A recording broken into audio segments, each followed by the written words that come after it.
Party का खुशनुमा माहौल, सजा संवरा आलीशान घर और खूबसूरत ड्रेसेस में सजे जे लोग। निशा को ये सब परीलोक के सपने जैसा लग रहा था। सब उसकी खूबसूरती की तारीफ करते हुए बधाइयां दे रहे थे और वह अपने नसीब पर इतरा रही थी। राज अपने परिवार के साथ हर त्योहार पर गांव आते थे। उसे बताया गया था कि बचपन में उनकी शादी हो चुकी है। जितने समय वो गांव में रहते, निशा उन्हें गुपचुप देखा करती। प्यार का मतलब समझने के साथ ही प्यार करने लगी थी उनसे। आज उनकी दुल्हन बनकर शहर में आई तो लगा सांतवे आसमान पर एक अलग ही दुनिया देखी। लेकिन रात में जब वो सजेजे कमरे में आए तो बहुत उदास लगे। उनके बिस्तर पर पास में बैठते ही वह छुईमुई सी सिहर उठी। राज कोमल स्वर में बोले, हम एक दूसरे के लिए अजनबी हैं। शादीशुदा जीवन शुरू करने से पहले एक दूसरे को समझने के लिए थोड़ा समय ले तो कैसा रहेगा? पूजा की समझ में कुछ नहीं आया। उसने सहमति में सिर हिला दिया। शहर की बातें पूजा को बहुत हैरान करती। गांव में रहकर कोई यकीन नहीं कर सकता था कि बिल्कुल उसके साथ एक ऐसी दुनिया भी वास्तविकता में चल रही है। राज उसका पूरा ख्याल रखते, पर उनकी आंखों में गहरी उदासी की परत निशा से छिपी न थी। वो भले ही कम पढ़ी लिखी हो, पर एहसासों की समझ उसमें कम नहीं।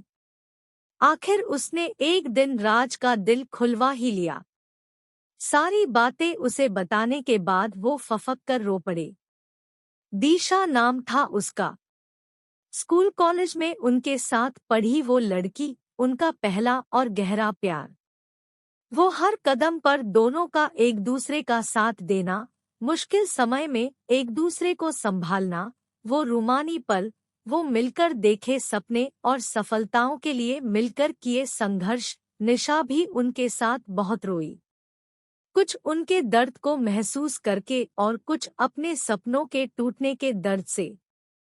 फिर मुझसे शादी के लिए हाँ क्यों की गई? ससुराल में इस प्रश्न का उत्तर किसी ने नहीं दिया। मायके आने पर पिता ने बताया, अपने बेटे की करतूत पता चलने के बाद तेरी सास तुझे गोद लेना चाहती थी।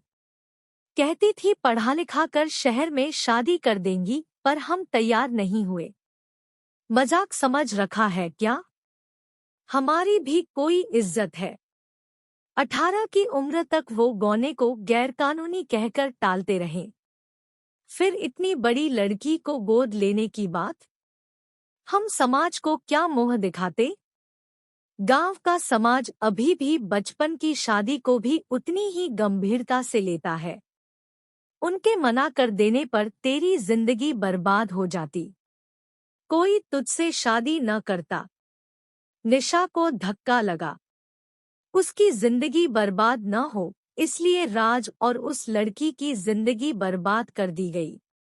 धीरे धीरे राज ने हालात को अपनाया और खुद को निशा को सौंप दिया, पर निशा को उनकी छुअन में बस फर्ज नजर आता। निशा पढ़ाई में तेज थी, उसका एडमिशन उसके मनपसंद विषयों के साथ कॉलेज में करा दिया गया। राज उसकी हर जरूरत, हर ख्वाहिश का, अपने पढ़े लिखे समाज में अपनी गंवार पत्नी के सम्मान का पूरा ध्यान रखते।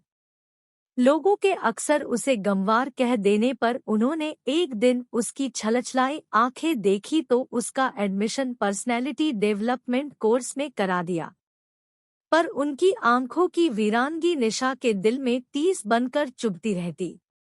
अपने सच्चे दिल से किए प्यार और पूरे समर्पण के बावजूद निशा इस वीरानगी को कम नहीं कर पाई थी। दीशा उनकी शादी के बाद ही आगे की पढ़ाई के नाम पर विदेश चली गई थी। निशा ने उसे सोशल मीडिया पर दोस्त बना लिया था। निशा देख रही थी कि उसके दिल की वीरानगी भी राज जैसी ही थी। जब दोस्त उसे शादी के लिए छेड़ते तो वह एक ही बात कहती, प्यार जिंदगी में एक बार ही होता है, बाकी सब समझौता है और मुझे समझौता करने की कोई जरूरत नहीं है। 7 साल बीत गए। आज निशा को उसकी मनपसंद जॉब मिली थी। इसी खुशी में घर में एक पार्टी रखी गई थी। दिशा भी अपने घर आई हुई है, ये बात निशा जानती थी। उसने दिशा को भी इनवाइट कर लिया। निशा दिल पर हाथ रखे पर्दे के पीछे से देख रही थी। राज और दिशा का आमना सामना हुआ। उनकी नजरें मिली और उनमें प्यार का समंदर लहराने लगा। कुछ देर एक दूसरे की आंखों में खोए रहने के बाद उनकी पलकें बह चली। लगा कि वो अपने कदमों को एक दूसरे की बाहों में समा जाने से जबरन रोक रहे हैं। निशा सामने आ गई और उन्होंने खुद को संभाल लिया। मेहमान जाने लगे तो निशा ने दिशा को रोक लिया। दिशा उन दोनों के साथ कमरे में बैठी थी। मैंने तुम्हें रिटर्न गिफ्ट देने के लिए रोका है। निशा उसकी आंखों में प्रश्न देखकर मुस्कुराई। अरे, इस पार्टी में रिटर्न गिफ्ट की क्या जरूरत? फिर मैं कोई गिफ्ट भी तो नहीं लाई, वो हिचकिचाई। गिफ्ट तो तुमने मुझे 7 साल पहले ही दिया था, जब इन्हें अपनी जिंदगी में आगे बढ़ने की सीख और मौका देकर विदेश विदेश चली गई। और इन्होंने तो मुझे इतने गिफ्ट्स दिए हैं जिनका कोई हिसाब ही नहीं। दरअसल आज का मेरा ये गिफ्ट तुम दोनों को एक कंबाइंड रिटर्न गिफ्ट है। कहते हुए निशा ने एक लिफाफा दिशा को पकड़ा दिया। लिफाफा खोलकर देखते ही उन दोनों के चेहरे आश्चर्य से भर उठे। तलाक के कागजात, दोनों ने एक स्वर में कहा। राज ने गुस्से में उसकी ओर देखा तो निशा ने उन्हें उंगली के इशारे से चुप करा दिया। फिर उन्हें समझाते हुए बोली, तुमने आज तक मुझे जो कुछ भी दिया, मैंने खुशी से लिया। आज मैं कुछ देने लायक बनी हूँ तो तुम भी उसी खुशी के साथ स्वीकार करो प्लीज। तुमने मेरी जिंदगी संवारी, अब मुझे तुम्हारी जिंदगी संवारने का एक मौका दो।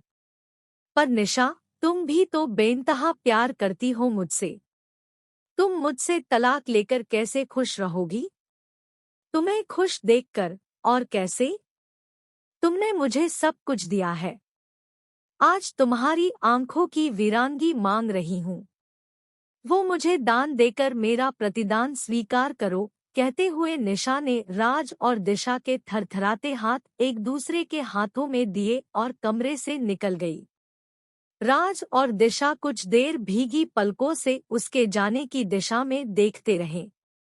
फिर एक दूसरे का हाथ थामकर देर तक रोते रहे और फिर एक दूसरे की आगोश में समा गए, समा गए, समा गए, समा गए, समा गए, समा